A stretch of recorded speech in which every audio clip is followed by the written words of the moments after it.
balasan atas kejujuran ibadahmu. Sidqin itu kejujuran atau ibadahmu, sedangkan Allah yang berikan ibadah itu kepada kita. Itu bisa ibadah, kita bisa ikhlas.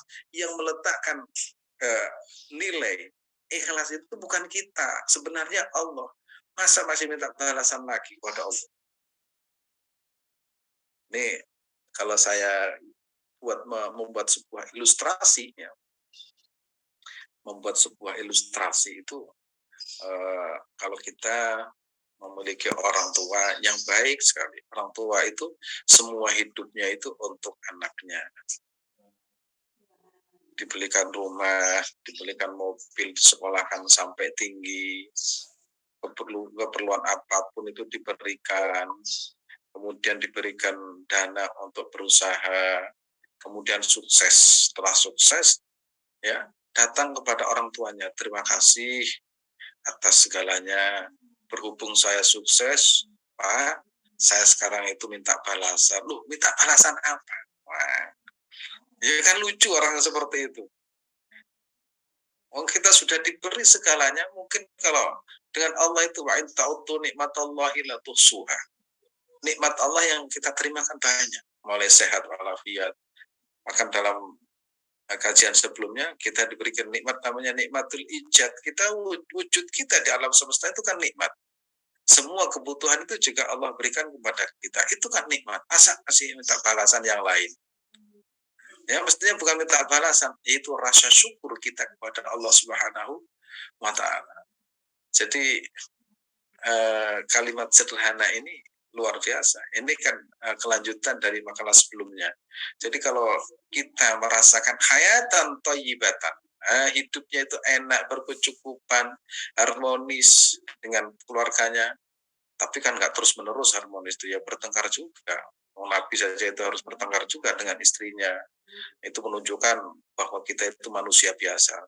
Tapi kan antara kenikmatan, antara keharmonisan dengan itu kan kadang lebih lama kenikmatannya itu.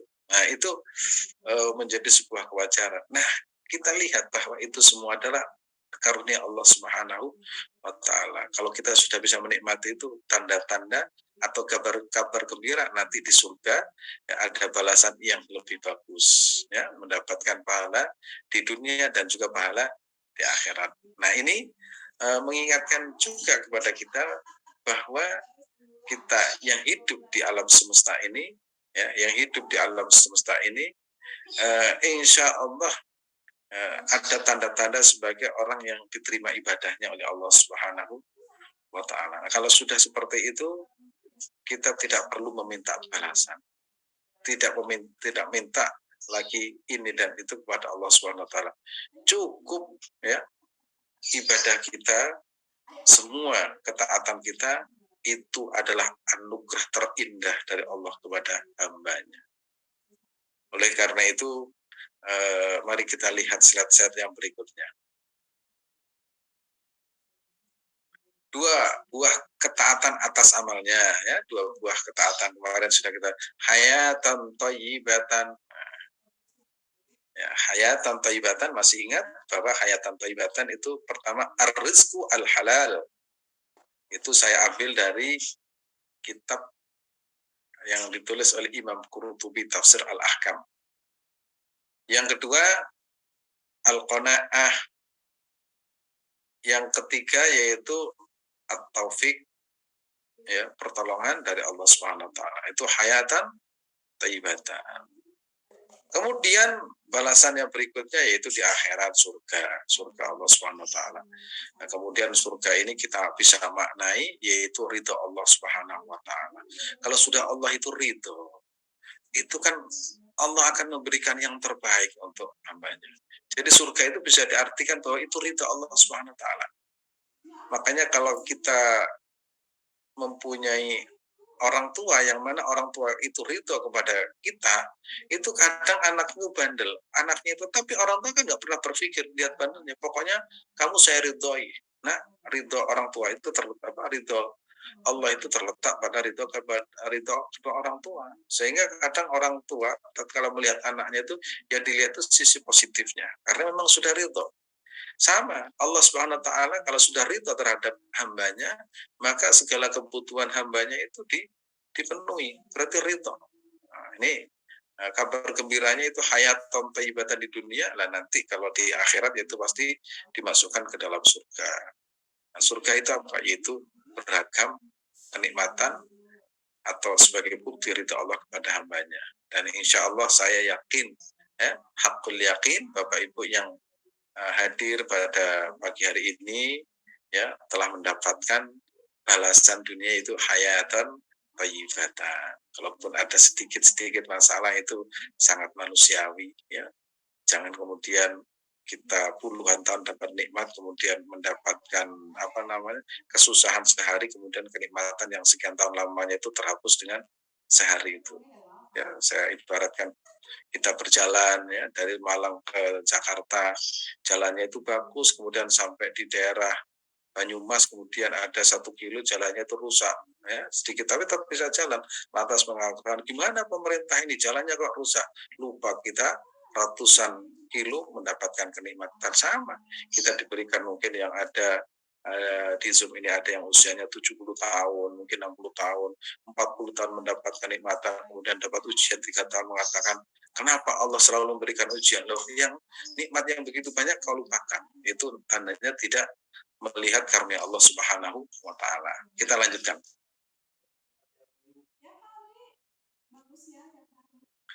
Ketaatan ya, dua anugerah Allah Subhanahu tidaklah pantas meminta balasan atas karunia Allah Subhanahu wa taala. Dua anugerah Allah. Pertama, ketaatan itu adalah sedekah. Ya, Allah itu yang memberi. Allah itu selaku objek. Allah yang memberikan hidup, Allah yang memberikan iman, Allah yang memberikan Islam, Allah yang memberikan ihsan, Allah yang memberikan rezeki, Allah yang memberikan haji, Allah itu semuanya Allah. Itu ketaatan ya, ketaatan. Dan pelakunya adalah Allah Subhanahu wa taala, maka tidaklah pantas kita meminta balasan kepada zat yang memberi kita. Misalkan, alhamdulillah saya bisa hafal Quran. Loh, kita itu mulia karena hafal Quran. Jangan kemudian, ya Allah, aku bisa baca Al-Quran minta balasan. Loh, kita ditakdirkan menjadi penghafal Al-Quran. Kita ditakdirkan itu merupakan nikmat yang tidak perlu kita minta balasan. Justru itu lebih indah dari berbagai nikmat. Itu namanya Allah al-Musad. Allah itu al-Mutasaddiq. Allah itu yang memberi. Kemudian setelah memberi kita ikhlas. Keikhlasan itu adalah hadiah Allah Subhanahu wa taala untuk hambanya. Jadi kita ada dua hadiah, dua hadiah yang sangat luar biasa. Allah itu ya ternyata sangat memuliakan hambanya. Ketaatan itu adalah sedekah Allah, keikhlasan itu adalah hadiah dari Allah Subhanahu wa taala. Dan insya Allah kita semuanya bisa merasakan itu. Dan tadi saya sampaikan hakul yakin, bukan ainul yakin, tapi hakul yakin. Kan ada 3 ya. Pertama itu ainul yakin, kemudian ainul yakin, terakhir itu hakul yakin. Hakul yakin. Terus yang berikutnya,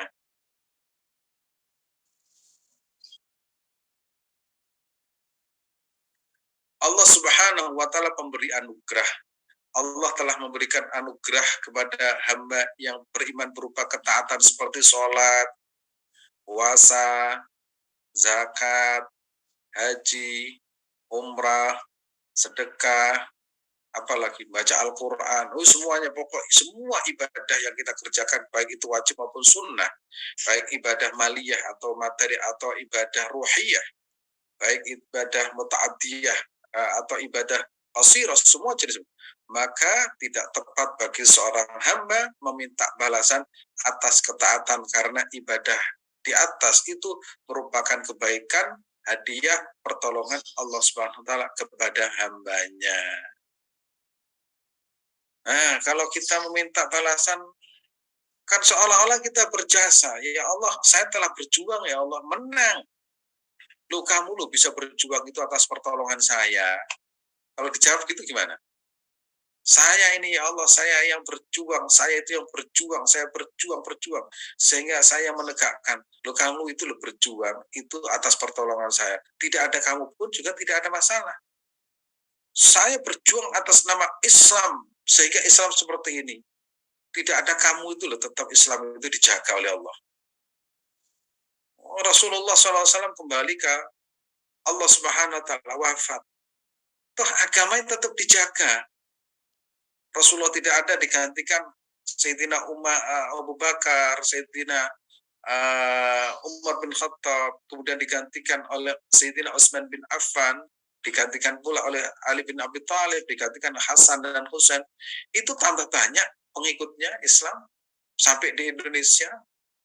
Begitu ditinggal oleh ulama-ulama top, ternyata di desa-desa itu digantikan oleh Pak Mutin. Pak Mutin masuk ke sana kemari, dan Islam dijaga. Berarti di sini kalau kita menjadi seorang pejuang, ya, menjadi orang yang ahli ibadah, jangan sok berjasa deh, itu katanya. Itu merupakan pertolongan Allah. Jangan pernah seperti saya, loh kamu seperti itu, ya itu pertolongan Allah. Maka di sini nggak boleh kita itu namanya merasa berjasa. Karena kalau sudah merasa berjasa, akhirnya dirinya. Misalkan ada orang, ini Indonesia merdeka karena ini. Loh, itu merupakan pertolongan Allah Subhanahu Wa Taala. Saya jadi ini, yaitu juga kehendak Allah, pertolongan Allah. Akhirnya apa? Begitu melihat kesuksesan, tidak pernah melihat prestasi diri sendiri, tapi itu murni pertolongan Allah Subhanahu Wa Taala. Itu yang terkandung dalam makalah ini. Jadi kita ini nggak boleh melihat, ini saya nggak boleh. Itu membahayakan, akan menjadi penghalang kita untuk sampai kepada Allah Subhanahu Wa Taala. Terus kita lanjutkan. Jangan meminta balasan dari amal soleh, satu sholat. Kalau kita mendengar adzan, hayya 'alas shalah, nah kita kan disuruh la haula wala quwata illa billahil aliyyil azim. Itu kan, padahal sholat di pinggirnya itu kalau bukan pertolongan Allah itu nggak bisa, kaki itu berat untuk melangkah ke masjid. Orang miskin misalkan, itu cita-citanya ahli sedekah, begitu kaya lupa, karena memang konon itu makin kaya itu makin pelit, itu analisisnya para ilmuwan itu seperti itu. Mereka memberikan contoh, kalau waktu nggak punya, itu ada teman misalkan punya uang 20.000, kemudian ada temannya pinjam misalkan 10.000 yang untuk makan, sudah ambil saja cuma 10.000. 20.000 ya ambil saja separuhnya 25.000. Nah, kalau misalkan 1 miliar, misalkan 1 M, nggak mungkin ambil aja separuh, nggak. Jadi makin tinggi itu makin eman ya, makin eman. Jadi kalau kita bisa sedekah, bersyukurlah, berarti kita ditakdirkan oleh Allah SWT menjadi orang yang heroik, orang yang berjuang, orang yang menjadi tangan di atas dan bukan menjadi tangan di bawah. Nah itu kalau kita ahli sedekah. Kalau kita menjadi ahli puasa, sama. Allah takdirkan aku sehat, bisa puasa, bisa menjaga diri. Itu merupakan karunia Allah Subhanahu Wa Taala. Jangan kemudian melihat, wah ini saya puasa, enggak bisa. Kalau sudah nggak kuat apa-apa, ini kan nggak sakit, itu kan nggak bisa puasa. Zakat, nah ini zakat dan haji ini kok gandeng bisa ini. Zakat, haji sama. Pernah saya sampaikan, orang yang menunaikan ibadah haji itu ternyata orang kampung, menjual sawah, menjual rumah. Haji dramatis.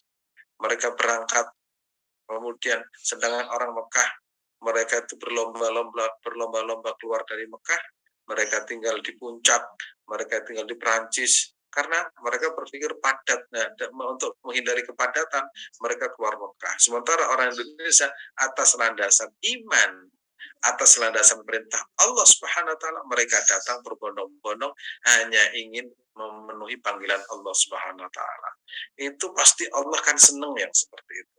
Dan itu merupakan anugerah dari Allah Subhanahu wa taala, bukan karena prestasi kita. Jadi konstruksi berpikirnya itu dirubah bahwa ini adalah anugerah Allah Subhanahu wa taala.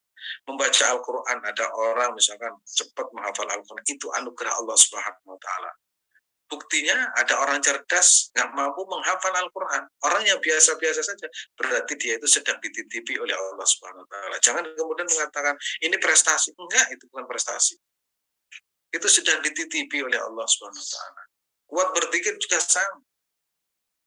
Jadi akhirnya kita itu melihat segala sesuatu itu tidak lepas dari kehendak atau anugerah Allah Subhanahu wa taala. Nah, ini kecerdasan Imam Ibnu Athaillah Askandari. Segala sesuatu itu seperti yang kita baca pertama itu menyandarkan segalanya kepada Allah Subhanahu wa taala. Kalau kita sholat, alhamdulillah ya Allah, kau takdirkan aku bisa sholat. Puasa, alhamdulillah aku masih mendapatkan bulan Ramadan. Itu kalau bukan karena engkau ya tidak ada lagi. Bisa haji ya Allah, masih kau berikan aku sehat, kau panggil aku untuk menunaikan ibadah haji. Begitu juga umroh, begitu sedekah, kau takdirkan aku bisa sedekah, ini adalah anugerahmu. Bisa baca Al-Quran, kau berikan anugerah aku bisa membaca, bisa melihat, bisa mendengar. Begitu juga akhirnya segala sesuatu itu bersandar kepada Allah Subhanahu wa taala. Sebaliknya kalau kita melakukan keburukan, ya Allah, ini min syarri nafsi, aku tergoda ya Allah, ampuni aku ya Allah. Jadi begitu ya cara mikirnya itu gampang. Kalau kenapa ilah cara mikirnya gampang. Maksiat itu memang dosa, tapi kita nggak boleh. Kenapa kamu maksiat? Ini takdirmu ya Allah. Oh, itu bakalan tidak akan dapat ridho dari Allah. Kalau kita maksiat, mengakui saya ini manusia biasa yang menjadi tempat salah dan lupa, maafkan aku ya Allah. Akhirnya kita ada anjuran untuk beristighfar karena Allah itu Ghafurur Rahim. Kita ditunggu oleh Allah sampai kapanpun akan ditunggu untuk bertobat atau kembali kepada Allah Subhanahu wa taala. Kita lanjut.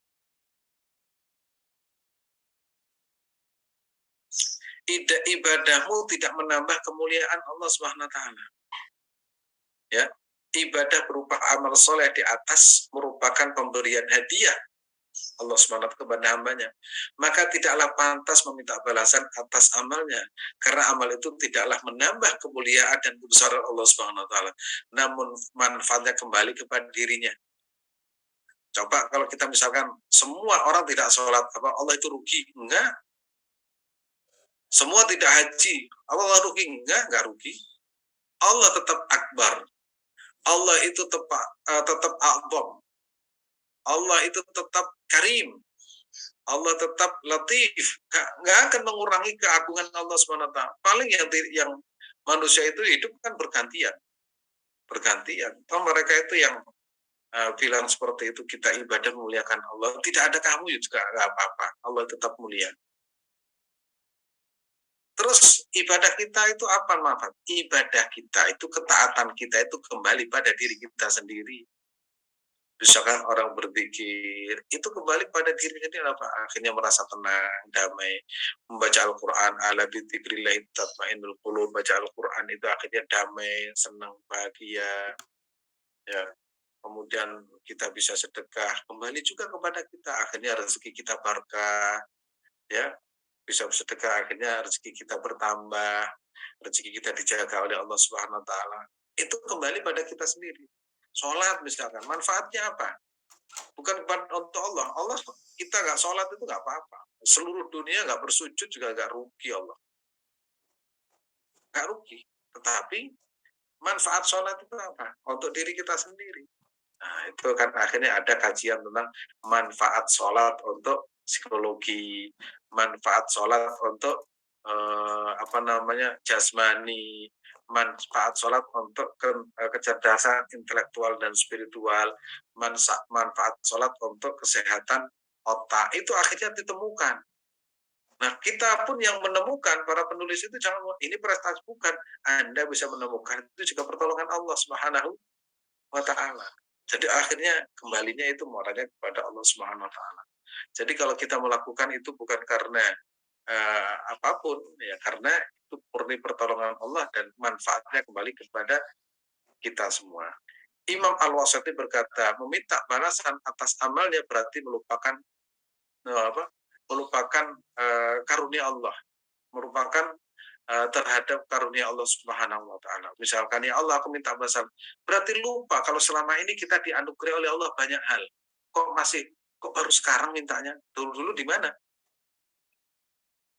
Oh, itu kan Imam Masyidi meminta balasan atas amalnya berarti melupakan terhadap karunia Allah Subhanahu wa taala. Dulu-dulu itu di mana? Kok baru sekarang minta? Jadi ketika kita hidup di alam semesta sebenarnya dari awal itu sudah merasakan anugerah Allah Subhanahu wa taala. Oleh karena itu jangan pernah minta balasan. Yang minta balasan itu berarti seolah-olah melupakan rahmat Allah Subhanahu wa taala. Ya kalau kita kerja dengan orang lain itu kemudian membayar kita ya karena pantas. Tapi kalau kepada Allah, nah itu kita adalah hamba. Nah di sini karena semua ibadah yang dikerjakan semua atas pertolongan Allah Subhanahu wa taala. Kita lanjutkan.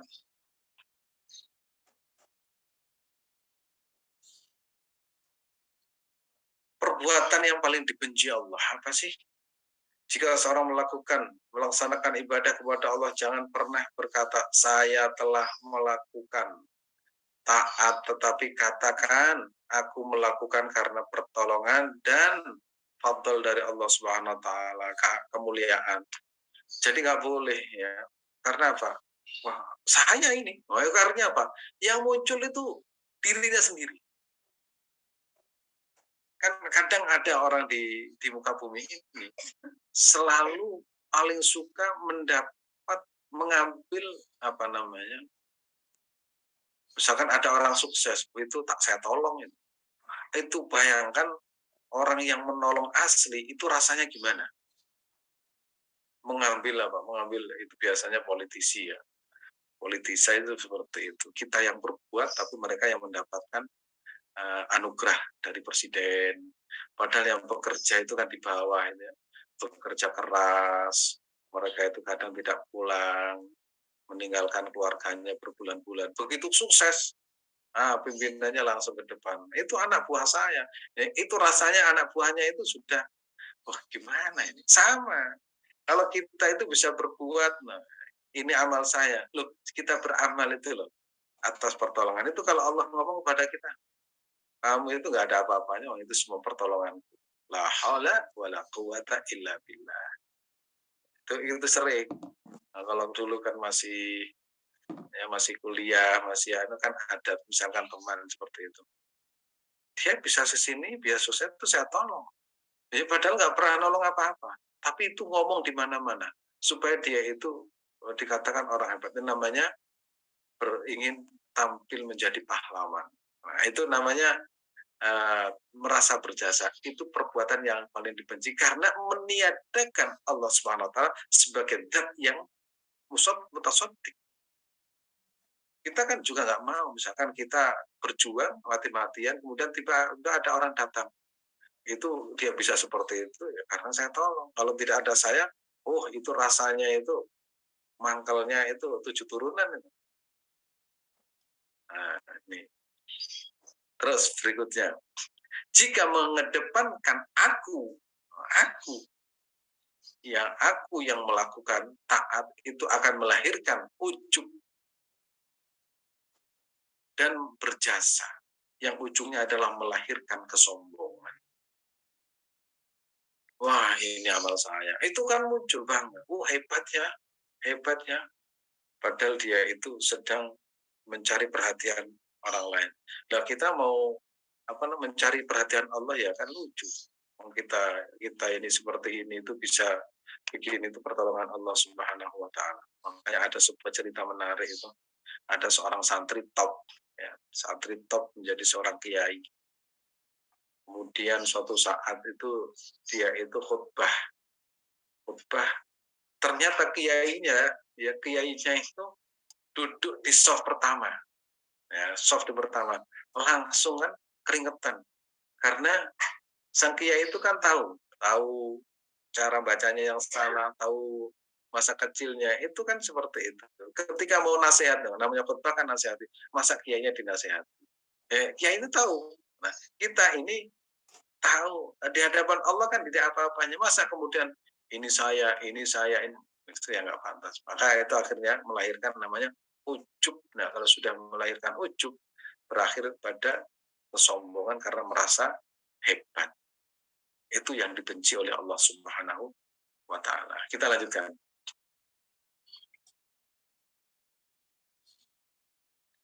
Merasa berjasa itu berdosa, lebih parah lagi menyakitinya. Jika mengedepankan nafsu berarti diri, ketika melakukan taat membuat amalnya hilang. Karena sudah ujub. Ujub berarti ya sudah kamu ambil mendapatkan pujian dari orang lain. Bukan karena Allah lagi, karena meniadakan Allah sang pemberi. Itu seperti itu. Dan itu dosa. Nah, lebih berdosa lagi ketika merasa berjasa atas amalnya seperti membantu sesama, tidak hanya melahirkan ujub atau bangga, kadang juga melahirkan sikap sombong karena merasa dirinya berjasa sehingga kadang menyakiti dan memperbudak orang yang dibantunya. Sudah saya bantu, berulah lagi. Nah, akhirnya kita itu seolah-olah itu menjadi aktor segalanya. Membantu orang kemudian karena kamu tak bantu, kamu harus begini-begini, memperbudak. Itu kan dosanya berlipat-lipat. Sehingga sering saya sampaikan itu kalau kita berbagi apapun kepada orang lain, seolah-olah kita tidak pernah membantu. Karena satu, menyelamatkan diri kita, karena memang tidak pantas untuk mengaku-ngaku, itu pertolongan Allah. Yang kedua, tidak menyakiti orang yang kita bantu. Nah, sekarang itu kan muncul orang-orang miskin ada 10 orang, 20 orang dipanggil ke rumahnya, masing-masing dikasih 20 atau 50.000, kemudian diekspos di koran atau di media, sementara dia menjadi kaya. Itu namanya ya merasa berjasa. Berdosa lebih parah lagi, menyakiti. Jadi orang miskin akhirnya disakiti dengan caranya. Dan dia itu mendapatkan banyak keuntungan karena mengeksploitasi hamba Allah itu, sementara yang diberi itu ya merasakan sakit hati, dan ini tidak diperkenankan. Banyak kalau kita mau berbagi ya, saya sering menyampaikan pada teman-teman di Lasis Sabilillah itu, anak yatim kalau perlu di rumahnya masing-masing kita yang datang kepada mereka. Orang tua yang lansia jangan disuruh datang, ya kita yang datang kepada mereka, agar supaya kita tidak menyakiti mereka. Kalaupun mereka datang itu secara kolektif bersama-sama, itu rutinan. Dan alhamdulillah berjalan dengan baik. Jangan kemudian saya telah membantu sekian. Nah, itu bayangkan itu terjadi pada kita. Kita diekspos, itu sudah nggak dapat banyak. Malah beritanya itu seluruh Indonesia. Terus yang membawa berita akhirnya dapat keuntungan yang luar biasa. Itu namanya merasa berjasa, itu berdosa, lebih parah lagi menyakitinya. Dan mudah-mudahan manfaat, barokah kita senantiasa dijaga oleh Allah Subhanahu wa Ta'ala. Dan insya Allah nanti di atas tanggal 20 saya mau ke Bandung. Insya Allah.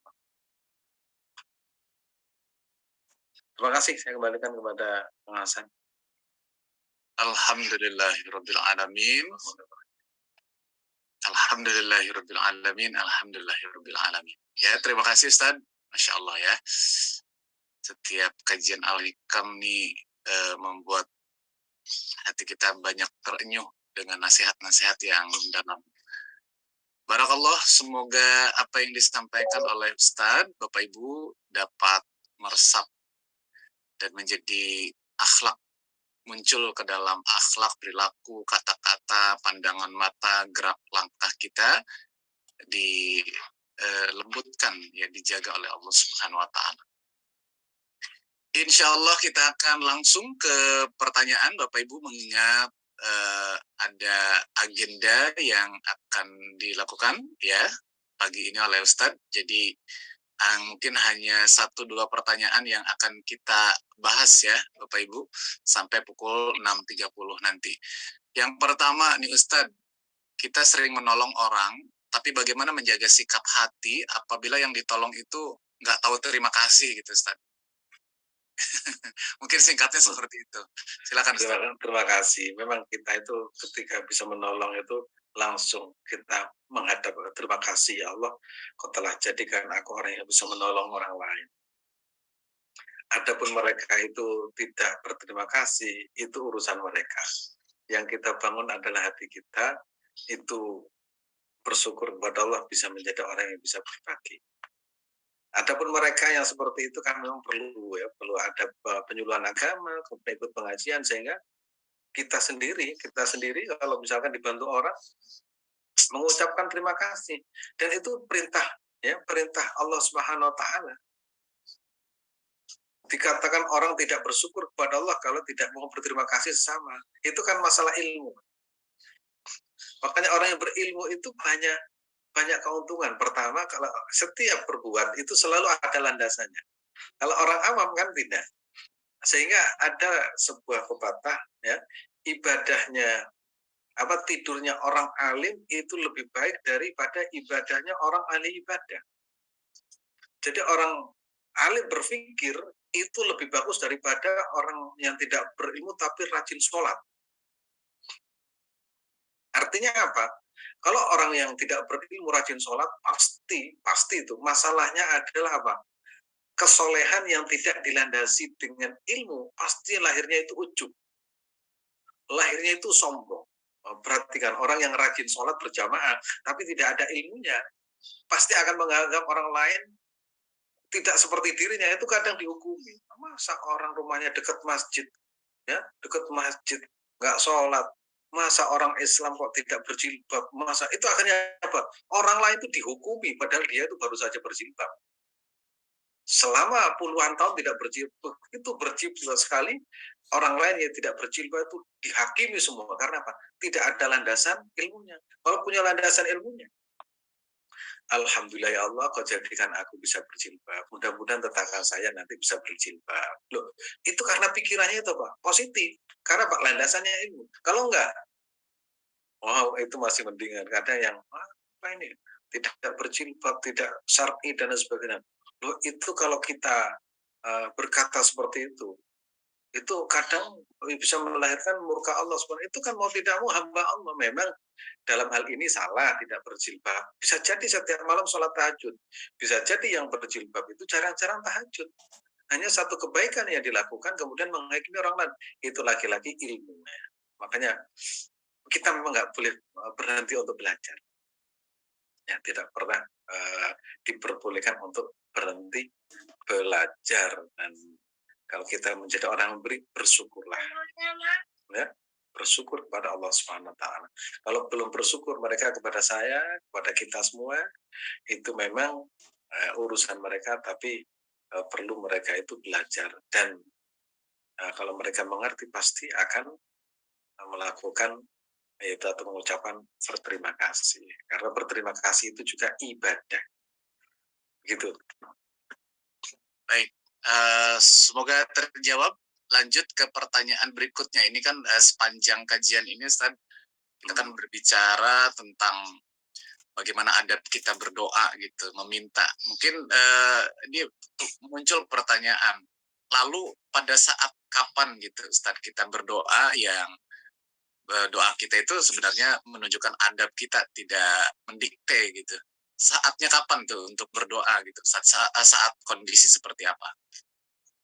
Terima kasih. Sebenarnya kalau kita itu berdoa niatnya ibadah, itu selesai. Ya, kita berdoa itu niatnya ibadah. Karena Rasulullah SAW menyebut doa huwa al-ibadah. Doa itu adalah ibadah. Jadi ketika niat kita, ya Allah aku berdoa, ini niatnya ibadah, itu sudah selesai. Baik itu doa yang terucap dengan lisan atau dengan hati, baik itu berdoa yang bersumber dari Al-Quran maupun hadis, atau doa yang teksnya itu dari guru-guru kita, atau doa yang kita panjatkan ketika kita misalkan duduk di tengah malam, itu landasan utamanya adalah ibadah. Kalau sudah itu urusan sudah selesai. Karena orang yang niatnya ibadah tidak pernah berpikir kapan dikabulkan. Begitu. Terima kasih Bapak Ibu. Alhamdulillahirabbil alamin ya, 2 pertanyaan sudah saya sampaikan. Sekali lagi mohon izin, mungkin tidak banyak tanya jawab pagi ini karena ada agenda yang harus Ustadz lakukan di pagi hari ini ya. Dan sebelum ditutup dengan doa, Bapak Ibu kami sampaikan ini informasi yang terbaru ya. Insya Allah silaturahim bersama jamaah haji tunggu dan juga jamaah kajian. Jadi ini programnya adalah program silaturahim jamaah haji tunggu, tapi juga terbuka untuk umum, terutama bagi jamaah Al-Hikam. Silakan hadir kajian offline di Ahad 11 September pukul 8 sampai 12 di Geraha Pena Surabaya. Dan Bapak Ibu nanti akan bersilaturahim dengan Ustadz Abdul Azim, Pak Solihin, saya pribadi dan juga tim dari Kemenag ya. Silakan manfaatkan karena ini kesempatan yang langka bagi Bapak Ibu dari Surabaya dan sekitarnya, dan tidak menutup kemungkinan juga bagi Bapak Ibu yang ingin hadir dari Jakarta atau dari Jawa lah ya, atau juga dari luar Pulau Jawa, silakan boleh menyesuaikan dengan jadwal yang ada yang kami tampilkan ya.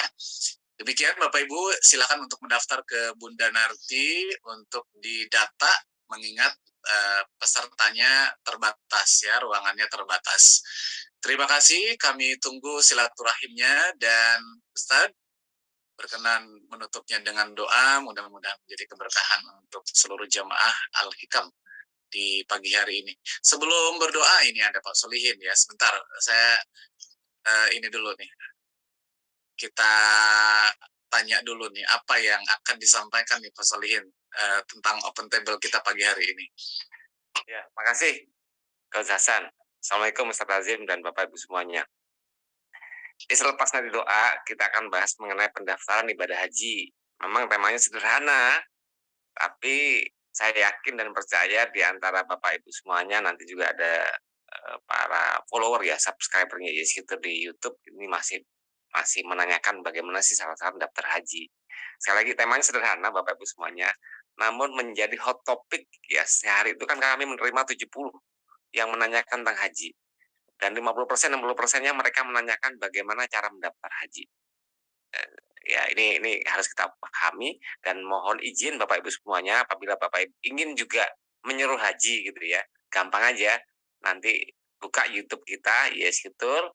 Nah, Ibu subscribe dan share. Itu cukup membantu kita kok. Alhamdulillah sekarang sudah 10.000 lebih subscribernya di YouTube kita, dan menginspirasi ya halayak ramai. Demikian. Baik, insya Allah setelah doa ya Bapak Ibu, dan sekali lagi kalau Bapak Ibu ada saudara atau keluarga yang ingin mendapatkan informasi bagaimana pendaftaran haji, nanti tinggal share saja link YouTube-nya.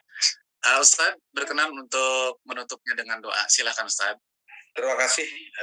Sebelum kita tutup dengan doa, insya Allah tadi tanggal berapa? Tanggal 11 ya di Surabaya. Mudah-mudahan semuanya sehat walafiat. Amin, amin. Kemudian saya tanggal mungkin 20 atau 21 saya ada acara di Bandung. Mungkin 3 hari. Kepo nih. Di Bandung ya, 3 hari di sana. Mungkin yang dekat-dekat sana bisa bisa bermuajahah, bertatap muka di sana. Oke. Nanti saya culik ya Ustadz ya, kita adain aja sekalian pengajian di Bandung. Insya Allah tanggal itu kira-kira tanggal 20 ke atas. Kalau saya berangkat tanggal hari Kamis ya, Kamis sore, mungkin Minggu pulang atau Senin. Okay.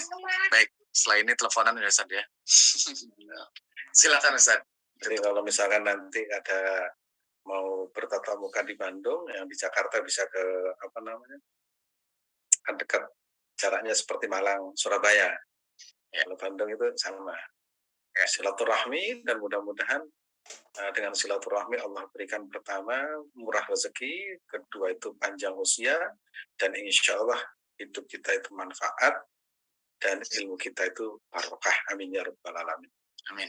Bismillahirrahmanirrahim. Hamdan syakirin, hamdan na'imin, hamdan hamidin, hamdan yuwafi ni'amahu kafi mazida. Ya Rabbana lakal hamdu kama yanbaghi li jalali li wajhikal karim wa li 'azimi sultanik. Allahumma inna nas'aluka imanan kamilan wa yaqinan shadiqan wa lisanan dhakira wa nas'aluka al-huda wat tuqa wal afaf wal ghina والموت على دين الإسلام والإيمان بلا محنة وامتحان بحق سيد الأدنان. اللهم أعنا على ذكرك وشكرك وحسن عبادتك. اللهم ارزقنا يا الله فهم النبيين وحفظ المرسلين وإلهام الملائكة المقربين برحمتك يا أرحم الراحمين. اللهم نور قلوبنا بنور الإيمان ونور وجوهنا بنور الإحسان واسع صدورنا ويسر أمورنا واقض حاجاتنا وارزقنا يا رب زيارة مكة والمدينة لأداء الحج والعمرة في كل سنة وبجاه رسول الله صلى الله عليه وسلم. ربنا ظلمنا أنفسنا فإن لم تغفر لنا وترحمنا لنكونن من الخاسرين وتب علينا إنك أنت التواب الرحيم. سبحان ربك رب العزة عما يصفون وسلام على المرسلين والحمد لله رب العالمين. الفاتحة. أعوذ بالله من الشيطان الرجيم. بسم الله. الحمد لله رب العالمين الرحمن الرحيم مالك يوم الدين إياك نعبد وإياك نستعين صراط الذين أنعمت عليهم غير المغضوب عليهم ولا الضالين آمين. Terima kasih semuanya. Assalamualaikum warahmatullahi wabarakatuh. Waalaikumsalam warahmatullahi wabarakatuh. Barakallah Ustaz. Terima kasih ilmunya, berkah selalu ya. Dan Bapak Ibu kita